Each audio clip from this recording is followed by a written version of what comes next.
welcome to On My Couch. My co-host Sue and I really sort of created this as an opportunity to talk with super smart people about interesting topics that we may well be able to apply in our work or in our non-work lives. So welcome to On My Couch. My name's Damien. I'm the founder of OMC Group, and what we do is we do leadership development, culture, strategy, and team effectiveness. But fundamentally, the outcome or the why is we help people work better together. So over the last 3 weeks, I've been really fortunate. I've been in Melbourne, Singapore, Ballarat, Brisbane, Stawell, Bendigo, Castlemaine, Sydney, and Goulburn.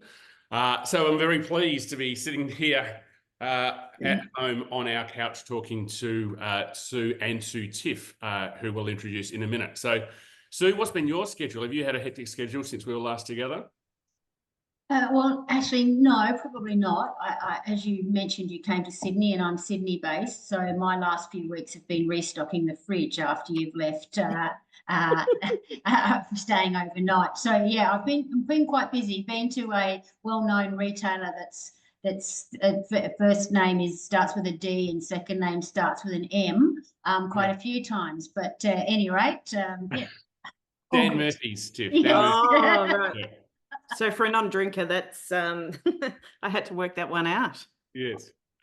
And so we should probably be a little bit more professional now as we introduce our special guest, Tiff. So, Tiff, thank you very much for joining us. And I've been lucky enough to work and know Tiff for the last 12, 13 years now. So, but Tiff, currently you've got 3 gigs or three areas of focus. So strategic leadership and execution advisor at BRAWT Company, director of PRISM career mapping, and director of PRISM brain mapping. So thank you very much for joining us on our respective couches. And as I said, I've been lucky enough to know Tiff since I started. And one of the great things about Tiff, one of the many great things about Tiff is her generosity and her willingness to share her expertise and advice. So thank you, Tiff, for the last 12 years in terms of the council and the support and the opportunity to work with you. So thank you for doing that. So Tiff's joining us. I'll get you to introduce yourself. But the topic we wanted to explore today is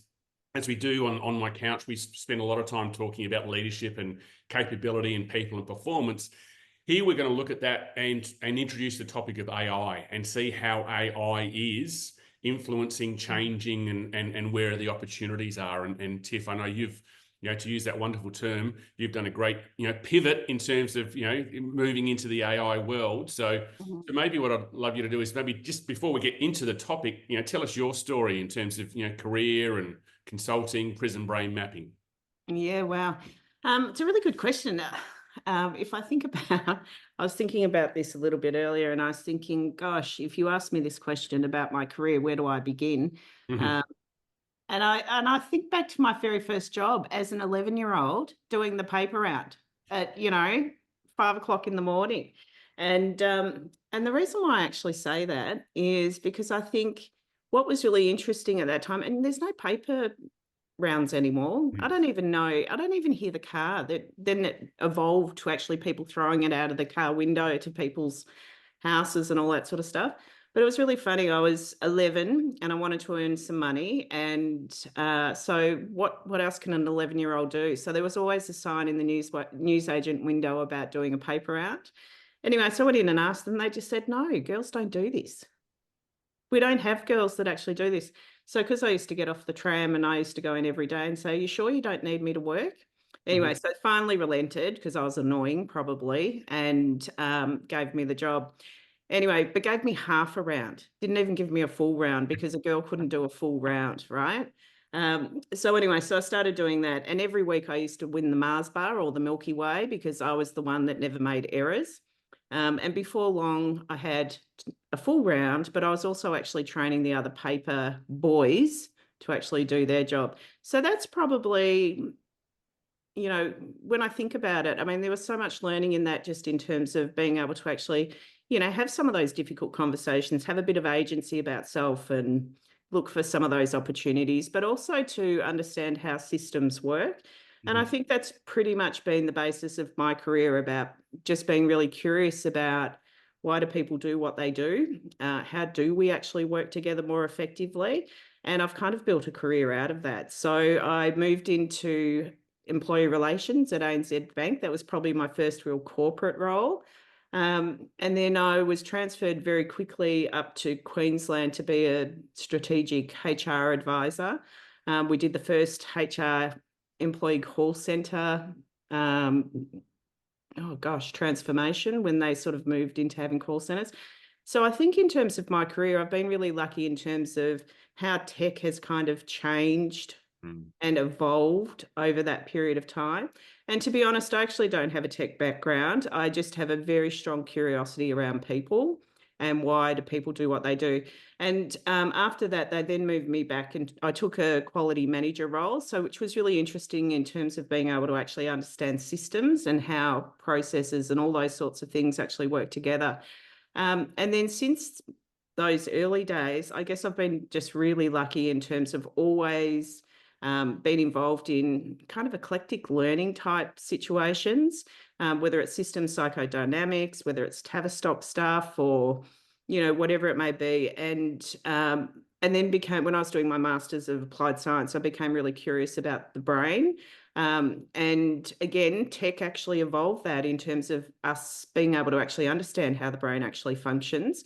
And so there was a bit of an intro then to PRISM brain mapping, and I was really curious about how did they build this tool? It's a neuroscience-based developed tool.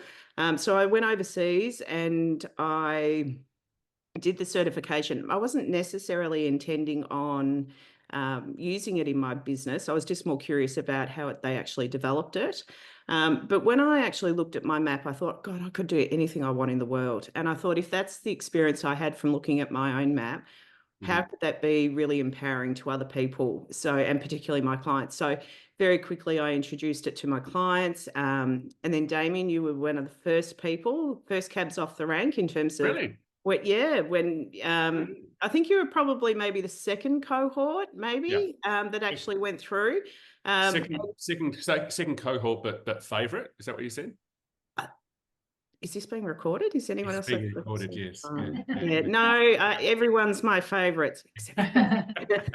So then I actually got the Australian New Zealand licence for PRISM brain mapping, which was really great for us because then I was one of 4 global master trainers. And what that meant was that I could actually certify people in small cohorts, if I can say that. And which has just been really fabulous. And it just means that I connect with many practitioners and help them in their businesses in terms of being successful. So I applied in my work, but also really try to develop and evolve that community in terms of enabling them. And then I guess what happened probably about just over 2 years ago, I was invited to join a global think group. And at that same time, Gen AI or ChatGPT, in terms of, the common user face, I guess allowed everybody to actually get access to it. It wasn't just something that was hidden behind the scenes in terms of you had to be a developer or anything along those lines.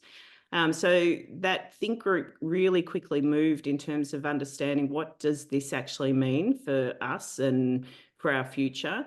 And so I've been on that journey for just over 2 years now and really moving as, that tech has actually evolved. And to be clear, I haven't got that tech experience, behind the scenes, a developer, which makes it really accessible for all of us to be able to use it. And so that's what I'm doing now is I've developed a program called Gen AI at Work, because what became obvious to me very quickly was I really love the work I do and I love working with organisations, and the world has actually changed and we haven't actually really set ourselves up for what does this really mean.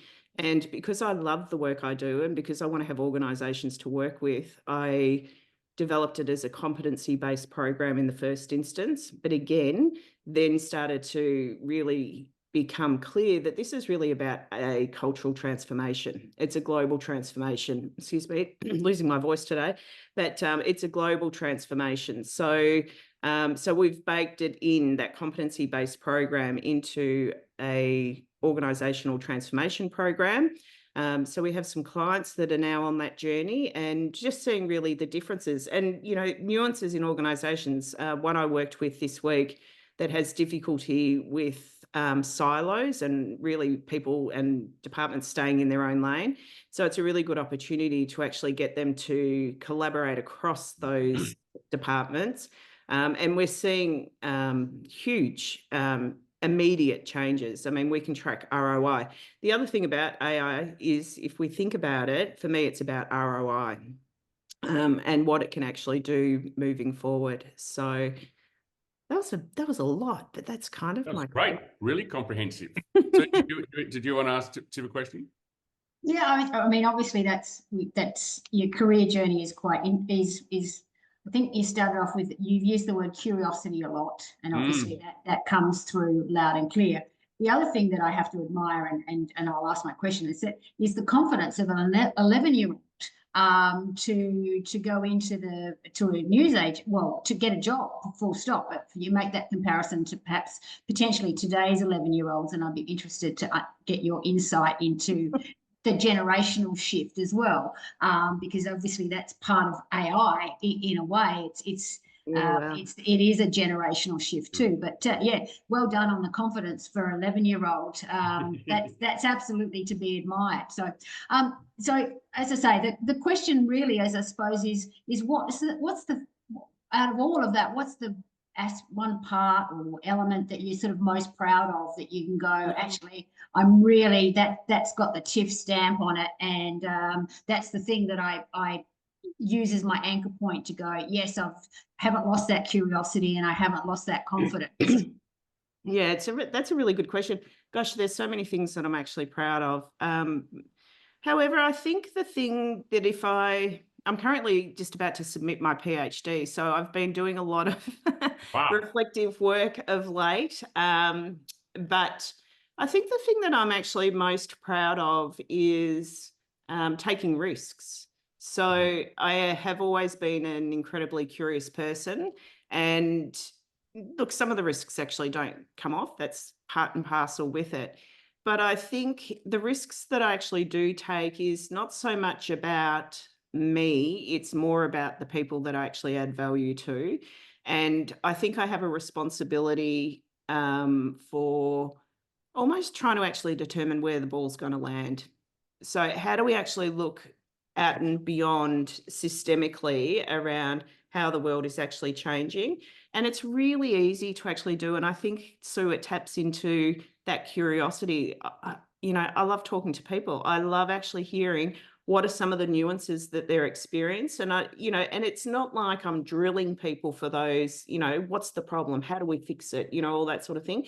But if you truly are present and if you truly listen and are curious to what people are actually saying to you, you start to see little patterns and you start to see themes. And I think my role is really about being able to say, well, how do we actually understand those themes and what does that look like? Because sometimes people find it really difficult to imagine what the future looks like because you're actually in it. But if you can almost take that meta view around what could be possible, and that's where the risks actually sort of sit in there, is in terms of let's experiment, let's kind of like test what could be possible, and we iterate. So it's not about trying to actually package up a solution there and then. It's more about going on the journey together, but, in a way that you're meeting people where they're at, but taking them on a journey that's actually going to, provide solutions and outcomes that's going to either make their roles easier or their organizations easier, so that they can have that fulfilling work life. And I think that's really what I'm most proud of, is staying true. It's not about me. It's actually about the people that I serve and the value we add. Yeah. Oh, that's fantastic. Yeah. Sorry, Damien, you're going to jump in. Probably we should shift and jump into the AI leadership and the performance, the real, because that's got me curious, put it that way. And I'd like to really know a bit more about that. Well, and that's that's where I was going to suggest we head, is that if we build on that, right, AI can mean different things to different people right now. And I So can I ask you a two-parter? So how would you explain or define, AI?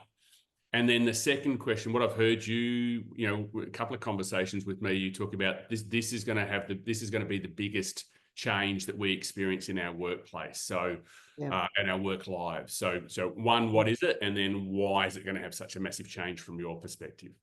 Yeah, I think, that's really, really good question. So in terms of AI, so artificial intelligence, it's been around for a really long time and it's pretty much baked into everything we use. So whether we're watching Netflix or whether we're going to the bank, AI is just really about automating systems and processes to get some of that manual labor, human manual labor out of the way.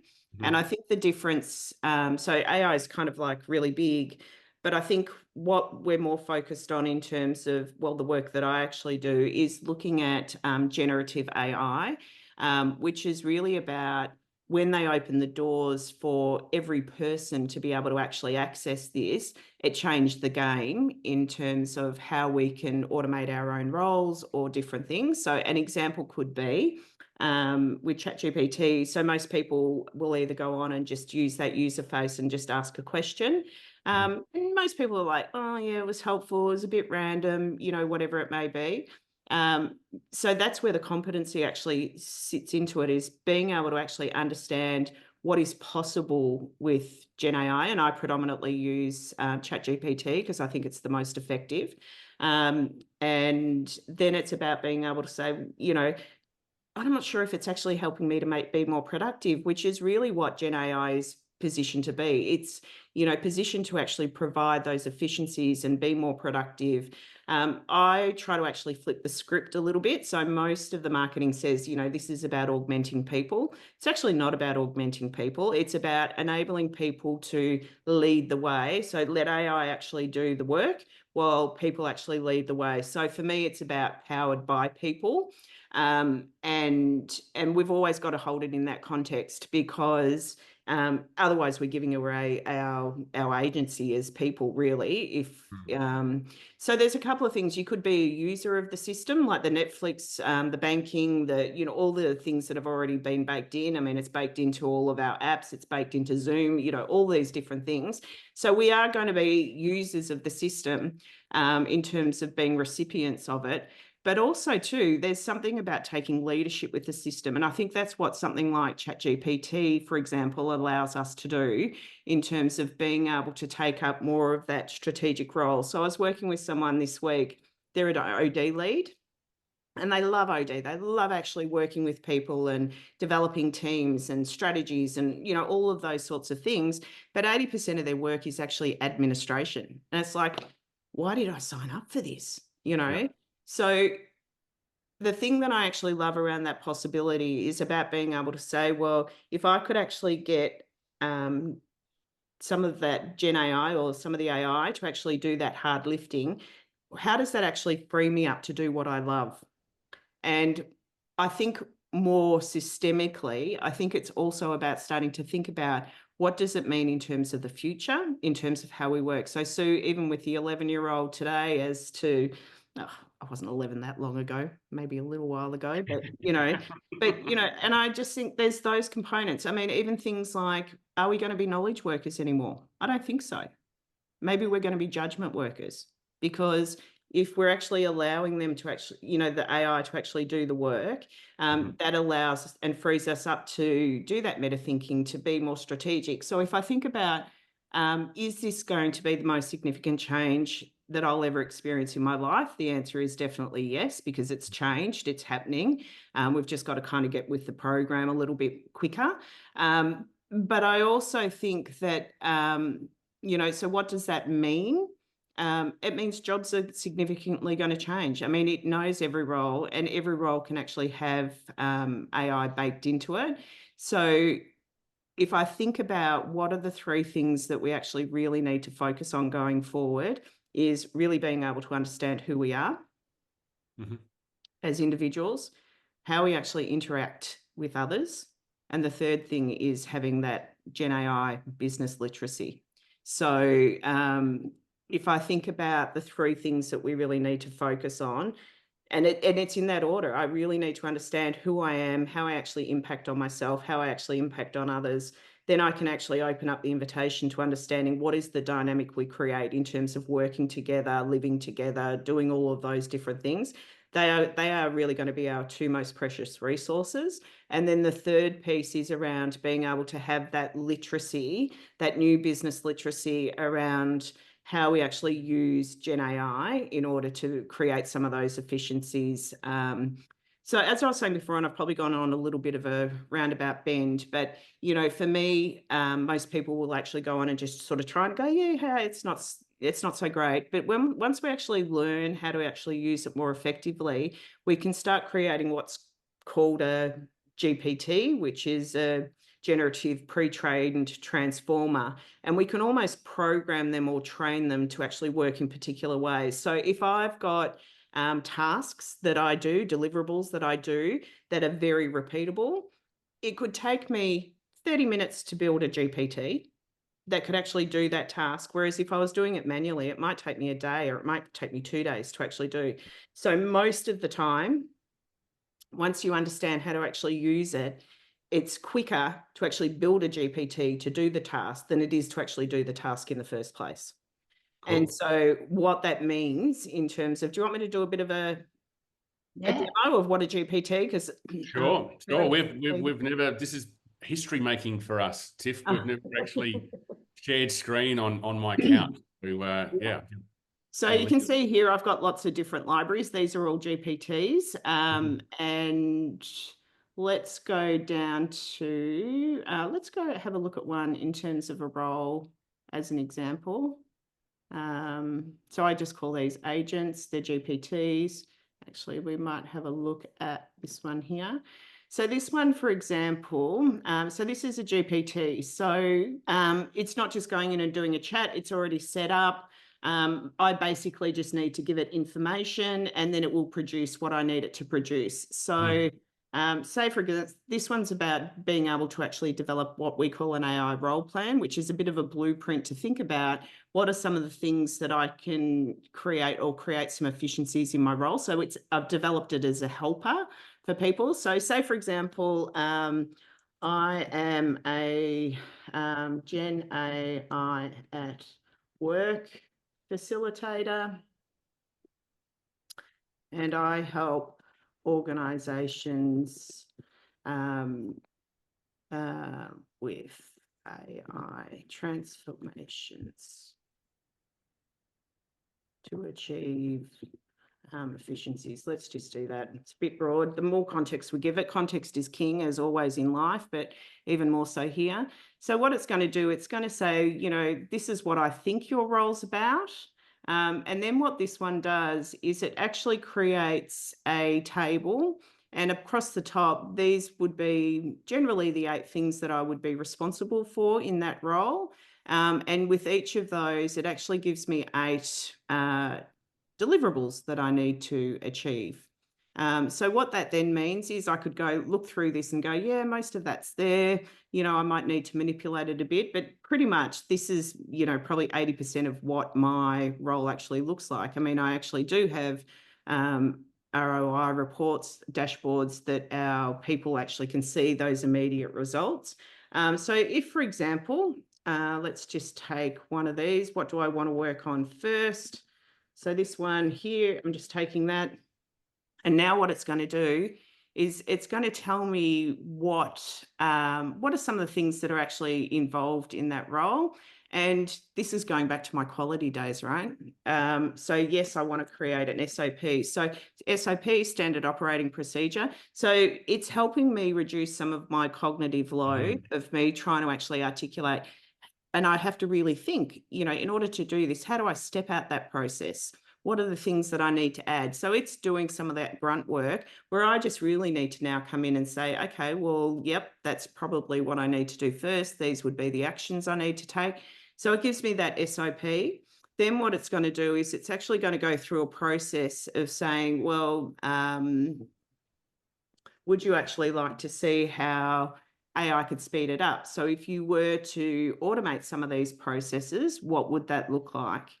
So here it's giving me the ideas around going back through that SOP. What could ChatGPT help with? If I had someone that worked with me and I could delegate the task to, they could take up that part. And then I always need to actually be the final check. So we always need to. So AI is either a good first draft. And so as the lead, I need to go in and actually do a check, just like I would as if I was actually working with a team in an organisation. Then this one actually goes through and gives AI prompts. Other similar ones, I'll just show you a quick one in terms of like a process. So these are all marketing GPTs.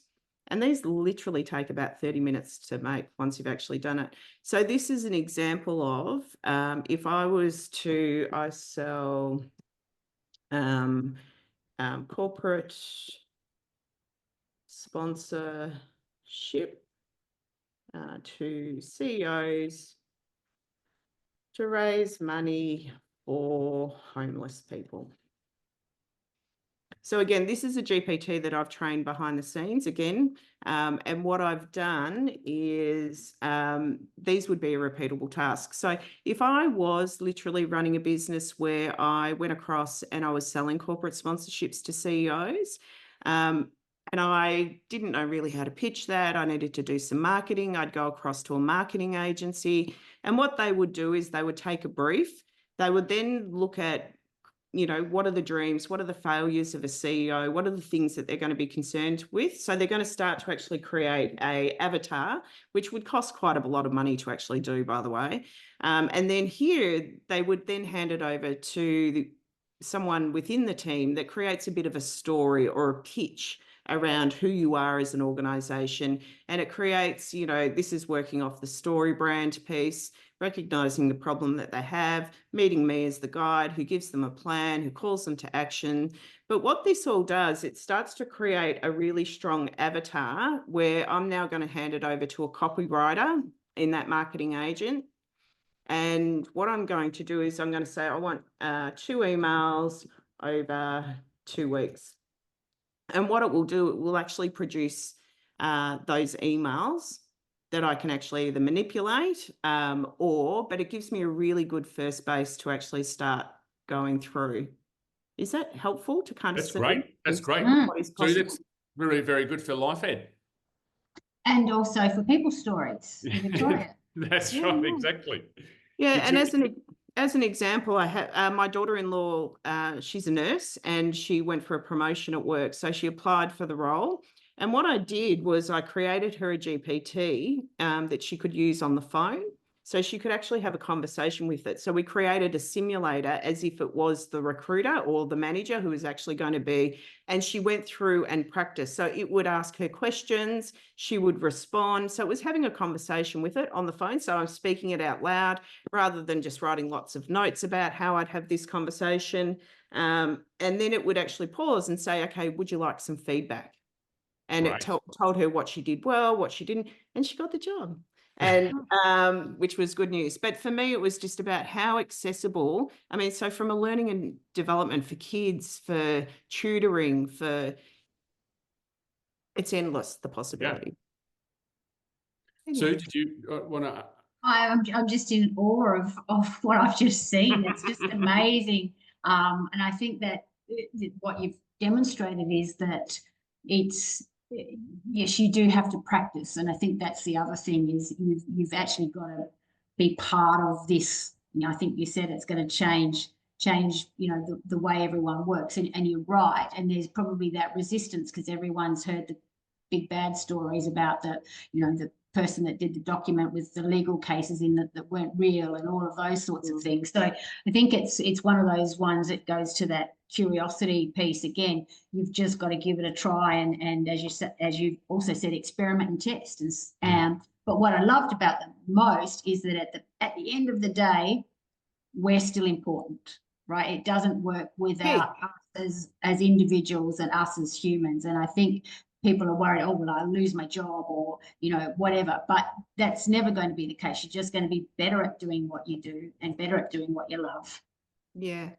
Yeah, and I think some organizations will probably take it as opportunities to downsize, for sure. And, but for me, it's about being able to say, well, people are going to want people with the skills that can complement and work with AI. That's the key piece. And and there's going to be a lot more solopreneurs and smaller organizations because they're nimble and they can adapt and adjust. And so it's a really good opportunity. But I think, in terms of being able to, but you've got to start now. That's the key message. You've got to start now in terms of learning how to use it, but learning how to use it well. Like there's so many programs on the market now, but really get connected with a community and a group of people that you can actually learn from, where you do the program, you learn some of those base skills. But as the tech is sort of evolving as well, that community is also actually evolving and feeding that back in. And I think, again, that is key, the community bit, not the tech bit.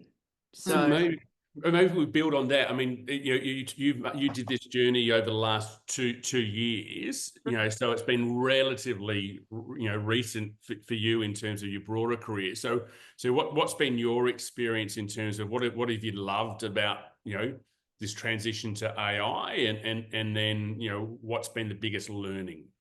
Yeah.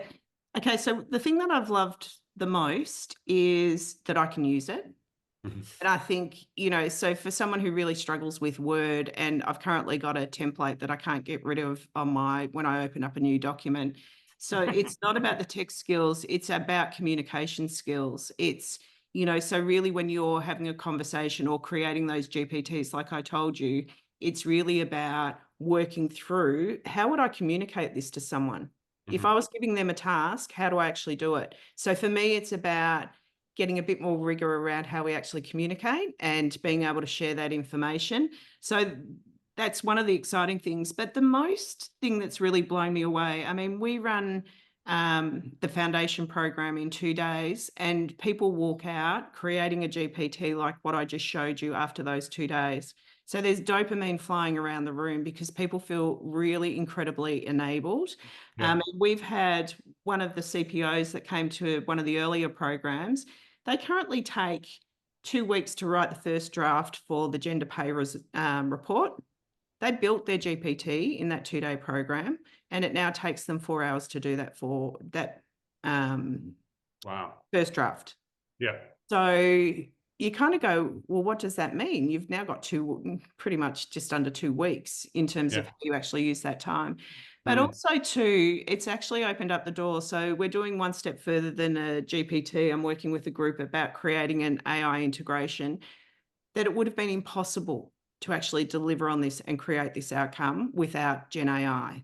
And so now they've got a possibility of delivering a service that would have been once impossible, what they would have loved to have done, but impossible to have been able to achieve. And now that's a reality. That's actually possible. So if you think about the work that you actually do, and you think about all those bits that you go, I just wish I could, they are now possible. And that the value that you add to yourself and the value that you actually add to the people that you're serving just goes through the roof.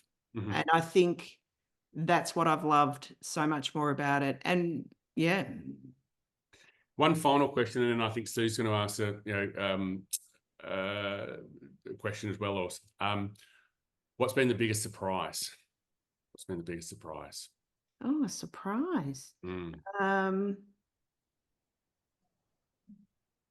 I guess in some ways, one of the surprises, I don't know, I actually thought more people would have got on board with this quicker. So, so I was really, in some ways, I was quite surprised that there hasn't been a greater adoption in terms of being able to use it really effectively. And I think part of that is that realization that it's not a tech problem, it's actually a people problem. And this is why we need to start thinking about how we actually work with people to help them through this change that has happened and is going to transform the way we actually work moving forward, you know, and develop new skills that we weren't really prepared for. That's Cool. So on the people question though, and you just go back to that traditional sort of work environment that we're used to, how do you think that how do you think the leadership styles need to change, and what impact do you think that will have to culture of organisations? Yeah, that's a really good question. So one of the things that needs to change is the control needs to go. So what we actually find mostly in organisations, and you'd be the same, is that sometimes people find it really difficult to actually delegate and really allow people to step up and do their job. So there's a bit of a control piece that actually goes on. And realistically, this is both a top down and a bottom up. So what needs to change is that trust within your people to give them the tools, you know, within bounds in terms of what are our rules of engagement of actually using this, but allowing people to actually apply it to their roles, because they're the ones that know what are the challenges, what are the nuances, where are the efficiencies, and allowing them, rather than waiting for, oh, this is a good idea, let's roll it down, where that process might not even be viable anymore. So it's real time being able to allow. So there is a piece around what do leaders need to do. They need to have really effective conversations with their people, which they've always done, but collaborate. And, you know, even the work that Art Kleiner and Peter Senge with the Fifth Discipline and, you know, Donald Sean, all of those, you know, kind of theorists from the sort of 80s and 90s, and when they were talking about learning organisations, they were a bit ahead of their time. That's my belief, because that's where we actually need to focus to be truly learning organisations where we can learn and iterate and develop and really empower our people to actually do their jobs, what we've actually employed them to do, without sort of those strong controls sitting on it. Because what do people always say? Yeah, it's really, I haven't thought about it like that, but it is, you know, that was a area of focus in, you know, how do we create learning organisations? And now you're right that, you know, AI is actually that's the enabler, that's the driver for that. So that's really good. I haven't thought of it that way. Hey Tiff, we could keep on talking, and clearly this is a great topic. But I wanted to sort of start the wrap up. But thank you very much for your time. If people do want to learn more, where do they go? And so this is an opportunity for you to give yourself an unabashed plug. The program that you do, BRAWT Company. Where do, if we want to sign up and well, yeah. So, I mean, they could reach out on LinkedIn. Always happy to have a chat. And they can come to BRAWT, BRAWT.com.au, reach out. But yeah, lots of ways to actually connect, and always very happy to share ideas and possibilities. And, you know, they don't have to sign their life away or anything along those lines. Actually, we've got we're talking about community. One of the things that we actually are doing, and it kicks off in March up at Kingscliff. We're going to have 3 days up in Kingscliff, is we're going to have an executive program. So, and looking at AI transformations. So coming together, building that community. So that's a kickoff as well. So there may be people that are interested, that are in that sort of senior, that have some responsibility for transformations in their organisation, that they might like to come along and be a part of that community, that we really develop and change the world, basically, particularly in Australia, and really enable our people to succeed. Cool. Awesome. Thank you. I mean, one of the, I think I've already declared what many things out of this conversation, but one is about, the learning organisation and how this is an opportunity to bring that to life. Sue, what about your takeaway? What's your takeaway from today, in terms of insights? What has Tiff got you thinking about? Well, I thought, that the thing about what's possible, I think keep asking yourself what's possible, and that whole idea of business literacy, and I think that's key. And it can produce ROIs and all of those things, those terminologies or outcomes that businesses like. This is not something that you just have a bit of a play with. It's actually a really valuable tool. So that was my takeaway, and obviously a lot to learn, and probably motivated now to go onto your website and have a look a little bit more and go, okay, I better get up to speed with this because this is here and it's coming and I better catch the wave. Otherwise, you will get left behind. So that was my takeout. Yeah. And so happy to chat offline. I can show you all behind the scenes of developing that community within organisation where they get that immediate visual of ROI dashboard. So we're doing things like where people create these, put in journal entries about what they're working on. And so their peers can actually see that, but it actually automates and creates a dashboard around savings and, you know, and people just go, whoa. You know, that's awesome. some well-drawn stuff. But anyway, thank you so much for having me. This has been fun. And yes, I could keep you here for a couple of days because we could just chat and chat and chat around all the things in the world that are possible and what's exciting about life and work. But I do appreciate you taking the time to invite me along, and I love being on your couch. Good. Thank you, Tiff. Thank you so much. That was really insightful and also, you know, really entertaining as well. So I really enjoyed that. Time has flown by. Sue and I look forward to bringing the next episode of On My Couch. So in the meantime, if you want to learn more about OMC Group and the work that we do, omc-group.com.au, and we help people work better together. Tiff, thank you so much. That was awesome. Sue, great to see you, and we'll see you next time. See you. Thank you. See ya.